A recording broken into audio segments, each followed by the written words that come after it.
Etiquette in Europe. If you want to teach English as a foreign language, it is important to make sure you are as well prepared as you can possibly be before entering a classroom. It is equally important to have a good understanding of the country and culture you are hoping to make your home while you are teaching. Below, we look at some important aspects of etiquette in different countries in Europe. As with most countries, English language teachers are expected to dress professionally in Europe, perhaps even more formally than in some hotter parts of the world. While many aspects of behavior and etiquette may seem quite similar, each country has its own particular quirks that should be understood by a visitor. Switzerland. Manners and behavior. Good posture is important in Switzerland, so you should avoid slouching. Habits such as chewing gum and cleaning fingernails are not acceptable in public. If you are eating at someone's home, you should finish everything on your plate, as it is considered rude to leave anything. Communication. When greeting someone, you should look them in the eye and give them a firm handshake. You should only use a person's given name if they have invited you to do so. Personal questions to people you do not know well should be avoided. Germany. Manners and behavior. It is considered rude to have your hands in your pockets when talking with someone. Punctuality is taken seriously in Germany, and you should always be on time for appointments. If you're going to be late, you should call and explain. Communication.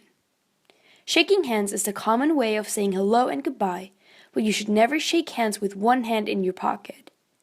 Using a person's full title is important, no matter how long the title may be. First names should only be used when invited to do so. France. Manners and behavior. Slapping your hand over a closed fist is a rude gesture and should be avoided.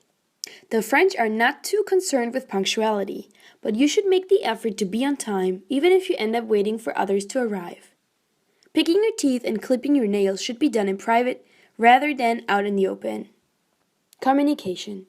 A handshake is the common way of greeting each other. You should use monsieur, madame, or mademoiselle when meeting people for the first time.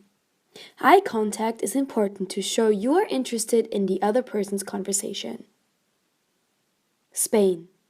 Manners and behavior. Punctuality is not a priority in Spain, and it is common to be 15 to 30 minutes late for social engagements. Patience is a virtue and a necessity in Spain, as nothing is ever done quickly. Communication. When greeting people, shake hands with everyone. It is common to shake hands when leaving too. Avoid physical contact with people you do not know well. You can expect to be interrupted when speaking and should not take offense.